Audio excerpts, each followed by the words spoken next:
लोकसभा चुनाव 2024 को लेकर बीजेपी ने 195 उम्मीदवारों की पहली लिस्ट जारी कर दी है। इस लिस्ट में यूपी की गौतम बुद्ध नगर सीट से डॉक्टर महेश शर्मा को टिकट दिया गया है।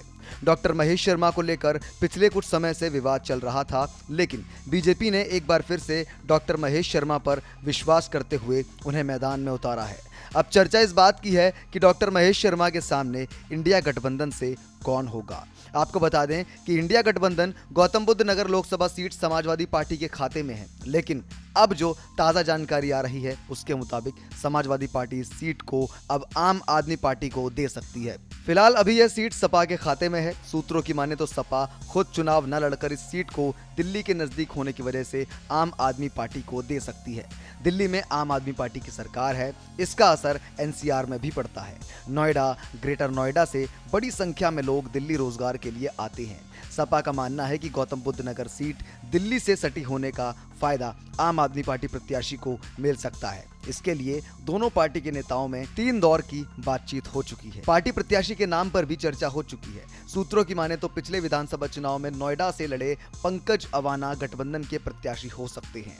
अगले सप्ताह इसकी घोषणा भी हो सकती है। शहरीकरण के कारण गौतम बुद्ध नगर को भाजपा की परंपरागत सीट माना जाता है। 1996 से 2009 तक 4 बार भाजपा के अशोक प्रधान यहां से सांसद रहे हैं। 2009 लोकसभा चुनाव में बसपा के सुरेंद्र नागर ने बाजी मारते हुए जीत हासिल की थी, लेकिन 2014 लोकसभा चुनाव में भाजपा ने इस सीट पर फिर से कब्जा कर लिया। डॉक्टर महेश शर्मा ने पिछले चुनाव में रिकॉर्ड मतों से जीत हासिल की थी। तीसरी बार भी वह मैदान में है। पिछले लोकसभा चुनाव में सपा, बसपा और आरएलडी के मजबूत गठबंधन के बावजूद भाजपा के डॉक्टर महेश शर्मा 3 लाख से ज्यादा वोटों से जीते थे। इस बार सपा, कांग्रेस और आम आदमी पार्टी का गठबंधन है। बसपा अलग प्रत्याशी उतारेगी। सूत्रों की माने तो सपा ने पार्टी के राष्ट्रीय प्रवक्ता राजकुमार भाटी, बसपा छोड़ सपा में शामिल हुए पूर्व जिला पंचायत अध्यक्ष जयवती नागर के पति गजराज नागर और कांग्रेस छोड़ सपा में आए डॉक्टर महेंद्र नागर में से किसी एक को प्रत्याशी बनाए जाने की चर्चा थी। पूर्व जिला पंचायत सदस्य रामचरण नागर ने भी दावेदारी की है। अब बताया जा रहा है कि राजकुमार भाटी चुनाव लड़ने के इच्छुक नहीं है। गजराज नागर भी चुनाव लड़ने के लिए रुचि नहीं दिखा रहे हैं। हालांकि डॉक्टर महेंद्र नागर और रामचरण नागर चुनाव लड़ना चाहते हैं।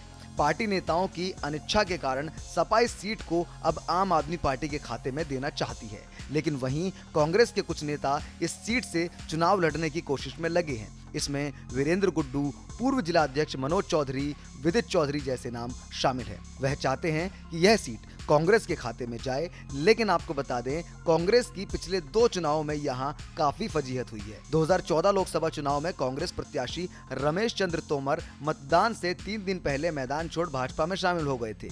इसी तरह 2019 लोकसभा चुनाव में भी कांग्रेस प्रत्याशी अरविंद सिंह मैदान से 2 दिन पहले गायब हो गए थे। इसलिए इस बार कांग्रेस ने इस सीट को अपने खाते में लिया ही नहीं है। सूत्रों की माने तो अगले 3-4 दिनों में गठबंधन प्रत्याशी की तस्वीर साफ हो जाएगी। आर्या न्यूज़ डिजिटल की रिपोर्ट।